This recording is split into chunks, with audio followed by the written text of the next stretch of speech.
الحمد لله حمدا كثيرا طيبا مباركا فيه، والصلاة والسلام على سيد الأنبياء والمرسلين محمد وعلى آله وأصحابه أجمعين، أما بعد. زما عزتمندو د مؤمن سړي شان بدای چې هغه په غیب باندې ایمان لري. الله عز وجل قرآن کریم کې د مؤمنانو بارکه دا خبره ثابته کړې ده چې یؤمنون بالغیب، دوی به ایمان لري په غیب باندې. غیب به څه ته ویل کېږي او د غیب څه معنا ده؟ اهل علم د غیب په باره کې ډېر انتهایی زیات مصداقات بیانوي. د الله په فضل و کرم سره نن د هغه مصداقاتونه په د یو مصداق باندې سره خبره کوو چې هغې ته ویل کېږي ایمان په عذاب قبر باندې لرل. یا په بل تعبیر باندې دا خبره ثابتول چې د قبر عذاب شته دی. مؤمنان انسانان به په دې باندې عقیده لري او داسې عقیده چې کوم قرآن کې رب العالمین تشریح کړې ده او دغه شان د محمد رسول الله صلی الله علیه وسلم په احادیثو کې هغه بیان شوی ده. قرآن چې کله انسان وګوري مطالعه کوي د مؤمنانو په صفت کې اول صفت دا اول راوړو ځکه وروسته زمانہ کې ډېر دي چې انسانان پیدا کیږي چې هغه به د دې صفت نه انکار کوي. په دې تعبیر چې د زمنګ دماغ نه مانی زمنګ عقل نه مانی په دې قبر کې چرتا اوازونه مونږ وانه ورېدل، پرېدونه مو وانه ورېدل. هر کله چې دغه आवाज او فریاد د قبر نه راوځي نو موږ څنګه شي وګورو چې هغه په سترګو ولیدل شي او په غوګونو دی وانه ورېدل شي او موږ د پاغه باندې ایمان ولرو. دا مشکله ده او ګرانه ده. د دې خلکو د تردید د پاره او د دې خلکو د رد د پاره او د دې خلکو د سملولو د پاره الله عز وجل اول کې دغه صفت راوړو چې مؤمن انسان به ایمان لري په غیب باندې. په دې طریقه قرآن او سنت چې کله د یو مسلې نه اطلاع ورکړي، د یو مسلې نه اخبار وکړي، زمنګ دا واړه دماغ، زمنګ دا وړه خلا، زمنګ دا وړو کې زړه هغه قبلې او کنه قبلې دې باندې بخامخه موږ ایمان لرو. یو په هغه موضوعاتو کې او په هغه مقاصدو کې هغه عذاب قبر دی، په دې باندې ایمان لرل چې دا شته. د دې طریقه باندې ایمان په ولر چې کوم الله او رسول ذکر کړی دی. اگر که دغه په تفصيلاتو باندې موت په یو نشو اوس موت دماغ ور باندې ښکارا ونسخيږي حل کارونه کی دغه خبره به وکړو چې محمد رسول الله صلی الله علیه وسلم دا خبره کړې د زمونږ ور باندې ایمان دی. زمونږ الله قرآن کې کړی د زمونږ ور باندې ایمان دی. دا کوم انسانان چې منکرین دي او انکار کوي، شبهات پیش کوي، هغه له نه اعتبار شته او نسوک او غي منی او نه هغه دومره قابل ده منلو دي. د دې موضوع متعلق صرف یو درې خبرې نه د الله په فضل او کرم سره تشریح کوو. اول د مقدمه په صفت باندې بعضی مسائل د قبر د عذاب سره چې دغه تړون دي. عذاب څنګه دی؟ عذاب په کومه طریقه باندې د انسان لور کې دی شي؟ عذاب یوازې د روح له دی او کدق شان دی بدن لم دی کدواړو له دی. دویمه دا خبره ذکر کوو چې کومه طریقه دا چې د غي د وجنه انسان د قبر د عذاب لایق ګرځيږي. دا ډیره مهمه خبره ده. زمونږ اوساسو په دې ټولنه کې او زمونږ اوساسو په دې جامعه کې ډیر د شکړنې او ډیر د شکارونه هغه زمونږ اوساسو د بدن نه صادريږي. موږ په پوی نه یو چې کله مړ شو نعوذ بالله من ذلک الله به د قبر عذاب موږ لبه راکړي. عادي غوندې موږ له داخکاري او دریم به دا خبره تشریح شي واسي شي د الله په فضل او کرم سره چې انسان د قبر د عذاب نه په سبانه بچ کیږي. درې وړه مهم مقاصد. د قبر عذاب انسان له پس باندې متوجي کیږي، د قبر د عذاب نه انسان پس باندې بچ کیږي، او بعضی مسائل چې هغه د قبر د عذاب سره د غي تعلق دی لګ لګ هغه تشریح کول چې ترسو پر اسمنګ اوسو دماغ د دې مسلې سره اړخ لګي او دقه آیات مصداق شو چې یؤمنون بالغیب،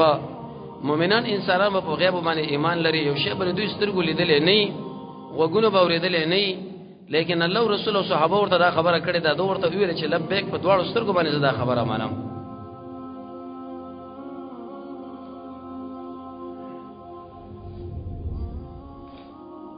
مخکې د دینه چې هغه درې وړو خبرو کې شروع کوم دومره به وایو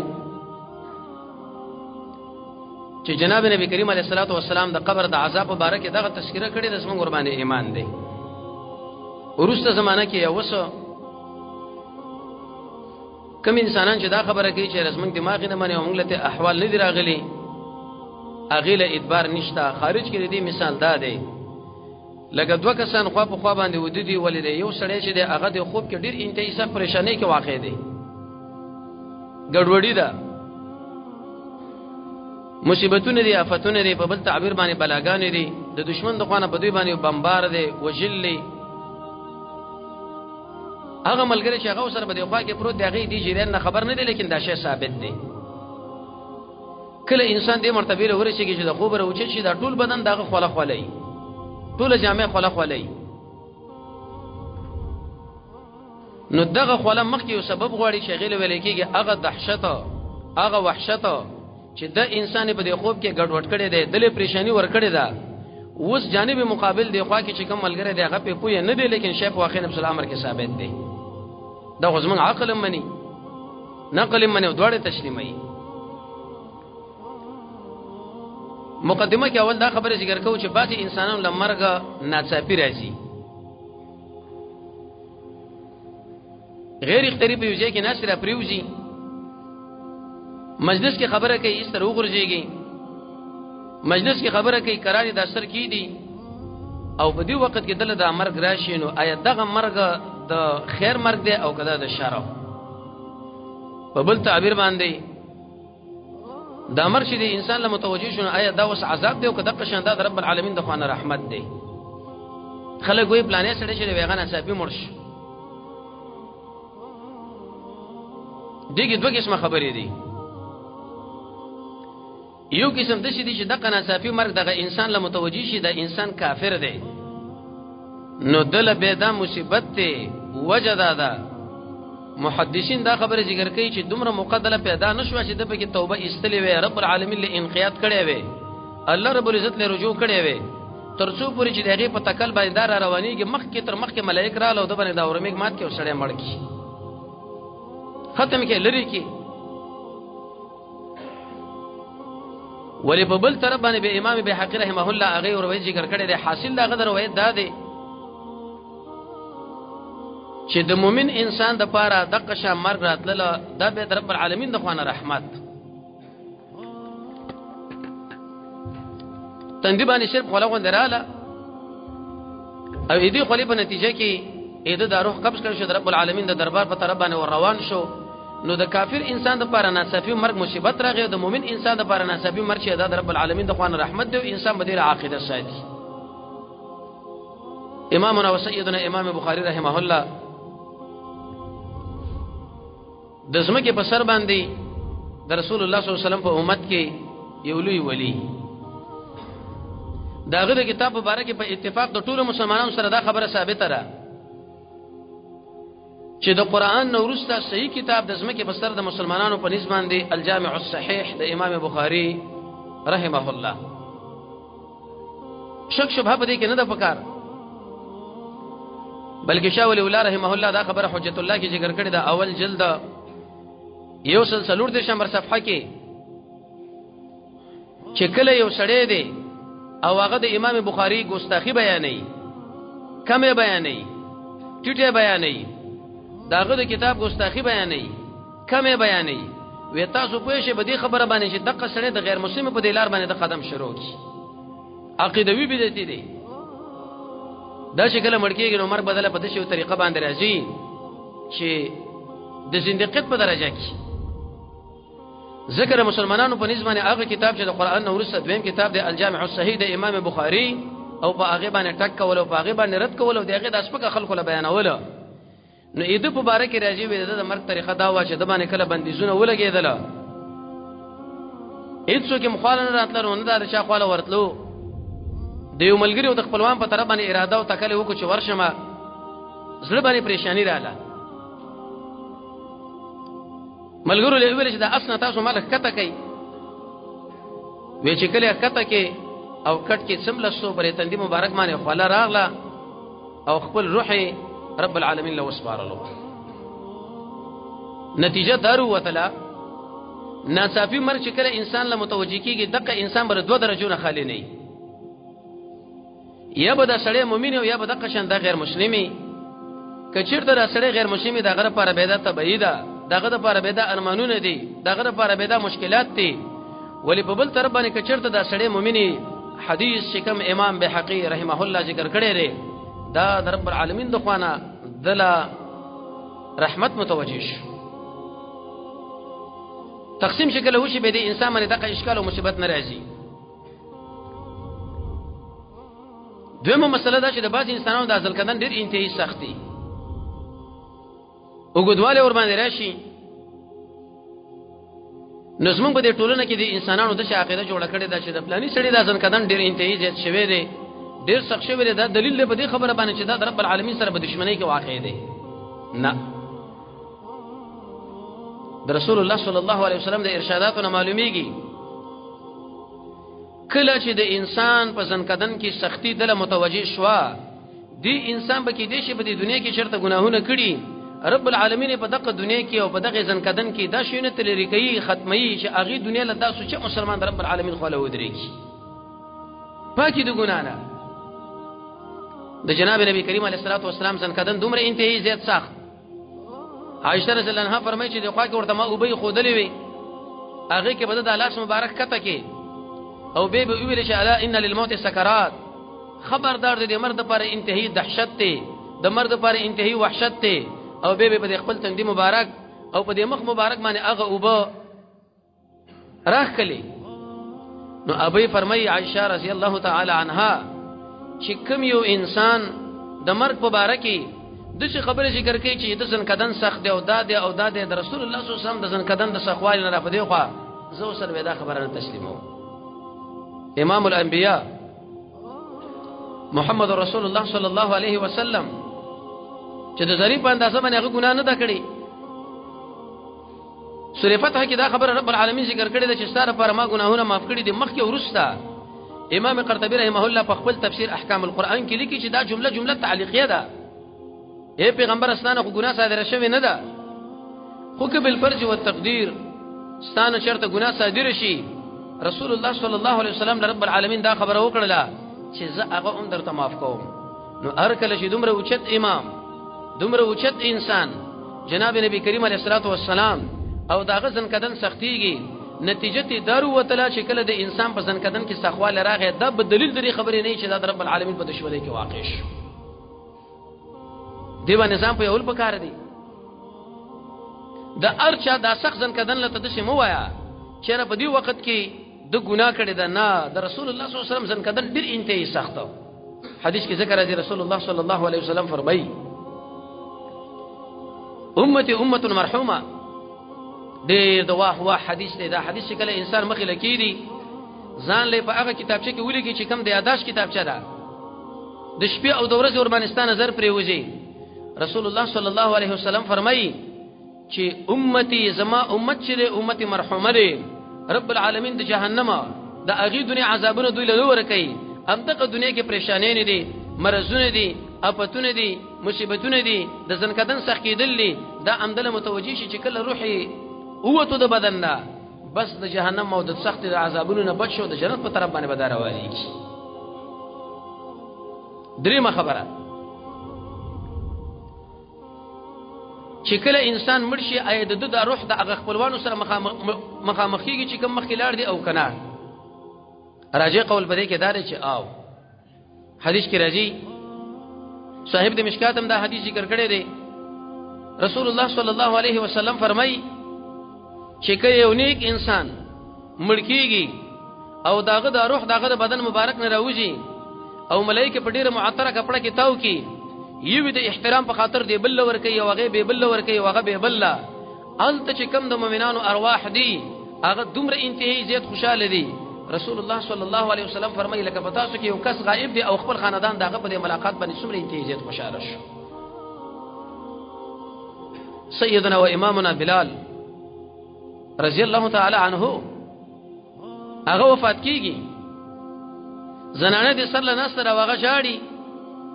دا دغه نه پښتنه کې چې څو وجر چې ته دا شړا کوي وی ویل شي یا بلال ته وفات کیږي وې موږ باندې شړا مکوي سبب موږ د خپل دوستانو سره مخامخ کیږو چې هغه کې محمد صلی الله علیه وسلم دی او اصحابه د قشن د غملګری دنیا کې بس موږ سملګری د دنیا د ملګرو په دغه صورتحال چې دوه درې کړه د کور لورغلی ایسه در نظام پټي که مجلس ته ورغلی هغه چې راته د نور قید کړم که ټلیفون دی ورته وکي هغه چې قید کړم که میسج دی ورته وکي هغه چې راته د نور قید کړم په کومه طریقې دې سړی نه ځان خلاص کما. اصلي دوست جناب محمد صلی الله علیه وسلم داغه صحابه کرام هغه سره بس موږ سره ملاقات کیږي. حدیث کې نام راځي وکړه چې دغه روح دغه نور ارواح خاله په طرف باندې ورځي هغه ته پوښتنه کوي چې فلان څنګه او فلان څنګه او فلان حتی دغه نور جنتین به ورته وایي دعوه پرې دی دا ځکه د دنیا مشکلاتو دا انسان ډیر انتهایی خپه کړي پرې چې لږ زره آرام وکي. نو دلیل په دې باندې چې زمونږ وساسو ارواح د هغه مړو سره مخامخ کیږي کوم چې په هغه دنیا کې وختي زمونږ وساسو نه لاړي. یو سړی د چا نه مخکې مړ شوی او پښتنه وکي د هغه خلکو نه چې پلانې نه ښکاری په دې مجلس کې هغه چرته دی هغه ورته وی چې هغه خودل ته نه دی راغلی نو باس دا انسان دا خبره معلومه کی چې هغه په دې بل طرف باندې لاړ دی چې هغه ویل کېږي جهنم. دلیل په دې انسان چې کله مړ شو په دې وخت کې دې انسان ارواح هغه به د هغه نور ارواح سره په غیږ کې وځي کېږي لکه څنګه چې د محمد رسول الله صلی الله علیه وسلم د احادیث سره دا خبره معلومیږي. بل خبره د شهید او د معاممین د روح په مابین کې فرق بسي فرق شته. د رسول الله صلی الله علیه وسلم د احادیث سره معلومیږي جناب نبی کریم علیه الصلاه والسلام فرمایي وی چې کله مسلمان سره مړ شي دا روحنا الله عز وجل یو مرغه جوړ کی او په دې جنت کې ګرځي راګرځي. لیکن د شهید روح هغه رب العالمین د شنو مرغانو په دې ززوري کې بند کی او په دې جنت کې ګرځي راګرځي چې کله د ماځګر وخت راځي د رب العالمین د عرش لاندې چې کوم منزل دي زید اقزل راځي او ان تخبل ډیره حاصلې. دلته دوه سوال دي یو چې د شنو مرغه په دې جوړي کې دغه د شهید روح کې خود له شنو دا خو قید شو لکه عام په دې خطه کې شکل یو شی واچولې شي. جواب دا دی چې هغه دنیا کې هغه مرغه په دې صفت باندې لکه په دې دنیا کې د جازونه هغه جازونه چې هغه د شکرې هغه جازونه چې هغه د سیاحتي په هغه کې بناستي مزیدار شیشې ورته لګېدلې مزیدار دوربینونه و پکې هر قسمه شیونه ورن اعلان تعقیبي. دویم سوال دا دی چې د مؤمن سړي د روح نه مرغه جوړ کې او د شهید د روح نه هغه د شنه مرغه په جزوري کې ورته ځای برابر کې دا وجه سره شیخ الاسلام ابن قیم رحمه الله فرمایي قصیده نو کې وی شهید انسان رب العالمین له دوه شیونه ور کړی دي یو روح او بل دغه شان بدن. روح ورته ورکه او بدن نو ابن قیم رحمه الله فرمایي چې جزاء من جنس العمل ده هر کله چې شهید راځيږي رب العالمین له روح ورکه یو شهید راځيږي رب العالمین له بدن ورکه دوه شیونه رب العالمین له ورکړي دي الله عز وجل داغه د روح د پاره د شي جدا تنظیم وکړو چې د شنه مرغه په جزوري کې ورته ځای برابر کې لکه پجاز کې وسړي عجیب منظره کې وګرځي راګرځي دغه شان په جنت کې ګرځي راګرځي دا په خلاف د عام مومن داغه د روح نه نفسي او مرغه جوړ شي هغه په جنت کې اوړي راوړي سیاحت کوي را کوي. بل مسله انسان چې کله مړ شي د روح به کم ځای لورځي د مؤمن انسان روح کم ځای لورځي او د کافر انسان روح کم ځای لورځي. اهل علم او د مؤمن انسان د روح مبارکه تقریبا شل اقوال علماء ذکر کړی دي لیکن په هغه شل اقوالو کې صرف یو قول تیرالو د امام ابو هريره رضی الله تعالی عنه فقيه الامه عمر ابن الخطاب او د اکثر صحابه کرامو مسلک داري روح د مؤمن چې کله والو د بدن اوته جدا شو هغه جنت ته ور داخلي شي انو نه سقوال مې پرې خو د کم ځای کې او کم ځای کې نه جنت لدا ورځي لکه څنګه چې رسول الله صلی الله علیه وسلم د احادیثو معلومیږي د مؤمن د روح په باره کې هغه د بدن نه وتل او ډایرک هغه ځای ورتل بل مسله دا چې په انسان باندې تقریبا یو څلور کورونه په څلور کورونه کې دی انسان د ژوند تیریږي شکل ژوند کېږي اول پکې د مور رحم دی بچدان دی الته شکل موږ تکمیل شو حدیث کې راځي رسول الله صلی الله علیه وسلم فرمایي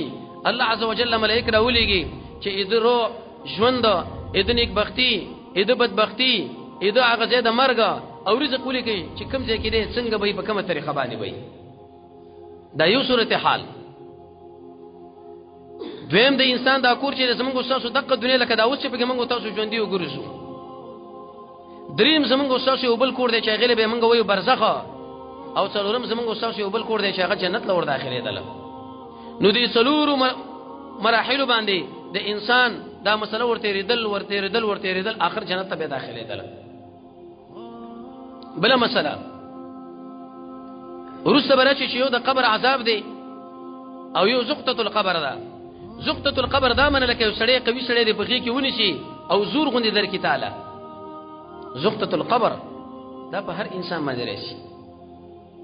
سعد ابن معاذ رضی الله تعالی عنہ هغه چې کله وفات شو او وې سره ملائک داغه جنازه کې برخه اخستې و رسول الله صلی الله علیه وسلم چې کله دا دفن کولو د تکبیر اوازونه د سبحان الله اوازونه د جناب نبی کریم علیه الصلاه والسلام د خلی مبارک نروته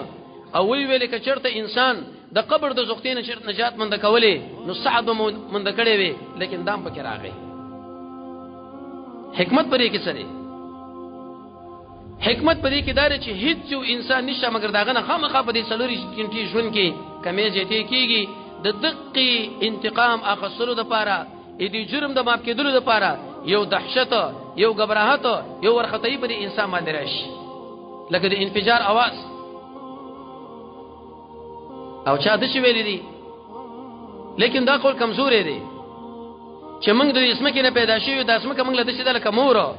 او چې کله یو بچی د خپل مور نه ډیر وخت غایبي او به ور سره ملاو شي هغه د ډیر محبت د وجې نه په خپل غي کې ونی شي او زوري کې مور په ځامنه د محبت د وجې نه پوي نشي لیکن عقب چې د زور ور کړی شي لیکن اول قول راجح دی به دا خبره چې انبیاء علیهم الصلاۃ والسلام باندې دا مسله راځي او کنه راځي اي هغه باندې زغته القبر شتو کني شتا او کنه د هغه په باره کې صرف د عصمت خبره ده علماء په هغه کې ډیر انتي وګدا او دراز بحث کړي دي نو د قبر عذاب هغه رب العالمین دشمنانو لور کوي او هغه انسانانو لچ ورسته به هغه لپاره خپل صفاتونه ذکر شي زغته القبر ناڅاپي دهشت وحشت ورختې چې په انسان باندې راځي دا په هر انسان باندې راځي سعد ابن معاذ رضی الله تعالی عنہ هغه انسان چې کله هغه مړ کیږي داغه د مرګ د وجنه داغه د شهادت د وجنه د رب العالمین عرش خوځيږي هغه باندې چې زغته القبر راغله لزمو ته به صورت حال دی وجنه سیدنا و امام عثمان ابن عفان رضی الله تعالی عنہ هغه چې کله د قبر دی خواله راغی دومره انتهایی زید به وژړل چې ګیره مبارک به لمده شو چا ورته دا خبرو کې چې عثمان ستا پوډانه د جنت تذکرہ کیږي ستا پوډانه د جهنم تذکرہ کیږي ستا پوډانه نور مسائل مخې راځي هغه وخت کې په دومره ورختای کې واقع کیږي نه لیکن د قبر تذکرہ د قبر د عذاب مسله د غیل دل چې کله تو کې د غیر اختیاري د سترګو وخت رواني ګیره مبارک به ور باندې لبد کیږي دا اولی ودا اولنې منظر دی بس پریږه کې د انسان د کامیابی او د ناکامۍ مسله شروع شوله اول پرچا ده چې اوله پرچا د امتحان د انسان اوس په کومه طریقه باندې راځي او څنګه نه راځي د قبر د عذاب په اړه کې سید دغه دوه روایت خطا نظر الدین شنور علماء راجمه کړي دي او په غي باندې بابونه لګولې دي رسول الله صلی الله علیه وسلم فرمایي چې کله انسان په دې سوال او جواب کې ناکام شي د رب العالمین په اړه کې الذي بعث محمد رسول الله صلی الله علیه وسلم په اړه کې د دین په اړه کې وې دا قبر ور باندې په دې شو کیفیت راشي چې دا یو پختې په دې بل کې نه باسي او بل پختې ورته په دې بل کې نه باسي سر ورته دې کول راولي او کې ورته سر راولي تاسو سوچ کوا رسول الله صلی الله علیه وسلم فرمای 99 ماران په دې انسان باندې الله عزوجل په دې قبر کې مسلط کړي. اقرا هغه مرته ویل کېږي چې د زهر د وجنه داغه په سر باندې بالکل د سر وختم نه یو مار کچرته دنیا لراغه او جناب نبی کریم علیه الصلاه والسلام فرمایي یو پوکې پکټ وکي یو سای وېستلا په دې څلور کنه دنیا کې بچرته شین بوټي په تم پیدا نشي. دومره صح حالات سره زموږ سره مخامخ کېدل دي، دومره دی دهشت زیات سره زموږ سره مخامخ کېدل دي. لیکن چې کله انسان په دې خبر کې کامیاب دومره وسعت چې څومره د غسترګي کار کوي او دغه ملائکه ورته دا خبر وکي چې وسته ودشه په شان د هغه اول واده والا اول شپې د واده والا چې خپل اهل هغه راوچتي او بل څوک نه، خپل خاوند راوچتي بل څوک نه. رب العالمین په باغی دنیا کې به تای دی خوب نه راوچت کې او جنت په طرف باندې روان کی. لیکن چې دشمنی به هغه حال به محدثین د دې خبره په باره کې دا خبره ذکر کړي چې نه ماران په دې انسان باندې ولی مسلط کیږي او وجه څه ده. ډېر حکمتونه دي. یو حکمت دا چې دې ظالم د رب العالمین د دې نه نمونه انکار کړو هغه منلنا یو خو اسی په خلو باندې دي چې منګه ټول منو زړګي ورته تسلیمولنا دقه من المهم دي نو جزاء من جنس العمل نن بد نه ماران په د باندې مسلط کیږي او ګرزونه. جناب نبی کریم علیه الصلاه والسلام فرمایي د شي ګرزونه چې کله یو ګرز دی غر لر اخلاص کړي شي هغه غرب زره زره شي زما ته بدن به ورته شي او په دې شو کیفیت باندې ملک بدر باندې مسلط چې ام دا غسترګي کار نه کوي امي غوګونه کار نه کوي. هغه انسان چې دا غسترګي کار نه کوي چې په کوم ځای گزار درکې او هغه انسان چې غوګونه کار نه کوي چې څومره پریت کوي هغه سره ته اورینا وال او بیرته به جوړېدل وال او بیرته به جوړېدل. تاسو سوچ وکئ د آدم علی السلام نه نیولې تر اوسه پورې څومره خلک په دې قبرونو کې څومره زرونه کلونه په تیر شوی دي او په دغه عذاب باندې دا مسلط دي الی یوم القیامه. قیامت به څو وخت راځي څه معلومات دي. دا خلک په دې قبرونو کې پراته دي او دغه ماران ور باندې رب العالمین مسلط کړي دي چې یو مار چرته راشي په دنیا کې او پکې غوندي وکي دی وخت کې داشن ټول بوټي د منځجید او هغه چې دغه د سحر د دې وختونه خالد د سحر د وجنه او هغه چې د شو ګرزونه وسره دي چې کله غرب هو له شغه زره زره کیږي او هغه ملک چې دغه سترګم کار نه کوي او دغه غوګونم کار نه کوي او شکل په دې شکل دی. صاحب د مرعات د رسول الله صلی الله علیه وسلم هغه روایت جمع کړي دي چې دغه غاکونه د شي لکه د شډل غوښ کړي او سترګې په دې کیفیت باندې لکه د قلعې دی ګونه او ببري چې دغه خطرناک مخلوق ساسره په دې ځای کې مخامخ شي څه صورت حال بستای به. هغه لپاره چرته سوچ کړي د دنیا د پونتون د پاره د مدرسې د امتحان د پاره د یو بل د امتحان د پاره څومره تیاری منګه کړې دي. 40 غنټې کې اول زه به دلته کې د ناس ملګری چې موږ د قبر د عذاب نه د بچ کېدو د پاره د شي وخت یو پرچا یو سوالونه مزالنه جوړ کړي چې په دې وخت کې موږ باندې دا سوچ کو دا سوچ باندې وکړو دا هغه دنیا کې ور باندې موږ بچ. عثمان خو ځکه شړل دا غره سره کیفیت برابر وو. بل مسله انسان چې کله په دې قبر کې خودل شي حدیث کې راځي رسول الله صلی الله علیه وسلم فرمایي ودا ورسته پاس کم خلک چې دا دفن کوي دغه د خپې کشار اوري اخره کس چې کوم وخت قدم اوچتای چې د قبر ملائکه ورته ورسیږي او د سوال او جواب خبره شروع شي. دومره سره ایا یو ملک راځي کدوا یو ملائک د چاغې دي انسان سره خبرې کوي کدوا ملائک. نو په دې کې د نبی کریم علیه الصلاه والسلام دوه قسم روایت دي. د بعضی روایتونو معلومیږي چې دوه ملائک راځي او د بعضی روایتونو معلومیږي چې یو ملک راځي. موږ به د خبره وکړو چې بعضی انسانانو له درې واړه راځي بعضی انسانانو له دوه ملائک راځي او بعضی انسانانو له یو ملک راځي. په اعتبار د اشخاص سره هغه سره رب العالمین دا خبره شریکي. ملائک بشر علیږي دغه دهشت بسته چې غوګونه د شډل غوي د خکر غوندي سترګې د قلعې د دیګونو غوندي او ټول په دې وختو کې پټ او هغه تکتو رنگ والا ستا مخې لراشي او تر اوچت شي ودی دري او خبره سره شروع کی څومره دهشت څومره وحشت څومره پریشانی څومره ګبرهت په دې انسان باندې راشي. نو د رسول الله صلی الله علیه وسلم د احادیث معلومیږي دوه ملائکم د انسان لراځي یو ملائکم د انسان لراځي او دغه شانه درې مرته راځي. کیفیت السؤال څه سوال وکړي دغه درې قول علماء لیکلي دي. یو قول علماء ذلك لري چې دا څومره اعمال دکړي دي ټول پوښتنه درنه کیږي. دویم قول علماء ذکر کړي چې د بعضي مسائلو پوښتنه درنه کیږي. لیکن د جناب نبی کریم علیه الصلاه والسلام احادیث چې کله انسان وګوري مطالعه کوي د رب العالمین په باره کې پوښتنه کیږي د رسول الله صلی الله علیه وسلم په باره کې پوښتنه کیږي او دغه شان د دین په باره کې پوښتنه کیږي چې اسلام اخر څه ویل کېدو اسلام څه شو اسلام داو چې وو مسلمان وایم درو اسلام داو چې هم مسلمان کوم دوکا اسلام داو چې وایم مسلمان او وجن د مسلمانه اسلام داو چې وایم مسلمان او کوم د منافقات دا خو بزم ولي کما په دې خپل جيب کې به تذکرہ یو ځان له یو شناختی کارت دغه شان یو سند برابر کم چې ډاکټر نه مېما انجینر مېم خو چې کله عمل له مخامخ شوم نه د ډاکټرۍ په دې مسلو باندې پوهیږم نه د انجینرۍ په دې مسلو باندې پوهیږم حدیث کې راځي رسول الله صلی الله علیه وسلم فرمایي مؤمن انسان بخل کوي مؤمن انسان میدان د جنگ پرې دی ولی مؤمن انسان هغه دروغ نه وایي ته وایې چې د ورځې څومره دروغ ته وایي تنه دې اسلام پښتنه کیږي په نامه باندې خو هر سړی مسلمان دی دا کلمه قسم په الله ابو جهل ډیره کوي دا چې لا اله الا الله محمد رسول الله نشته حقدار د بندګۍ سوا د الله نه او محمد د الله رسول علیه الصلاۃ والسلام ولی په کداوا ابو جهل ویل چې دې لاندې ژوند تیرول مال ګران دي زم په خلو وایم تیم په خلو وای بلم په خلو باندې وای دې له اعتبار نشته الاسلام عمل اسلام عمل له جناب نبی کریم علیه الصلاۃ والسلام دکاندار خو له ورزي غنم کې لاس درنه کوي حدیث د مسلم کې راځي دنه په کلم دی دانی دي د پاس اور باندې وچی دی ودا ولی ودا باران شوی څوک چې موږ سره دوکه کوي هغه موږ د امت نه بالکل نه دی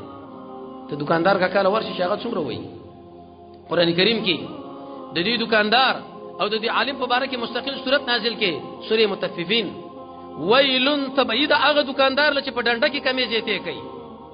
تبعید هغه عالم لچ په خپل علم کې کمی زیاته کوي الله وی د جهنم کندري تعالی درکړي شي تاول بری ترازو کې کمی زیاته وکي تاول د اسخامه ودی سړی لکه خدا تاول د اډو کې ورته په دغه کې اضافه ورکې خودو ولی د आवाज ورته کې خدا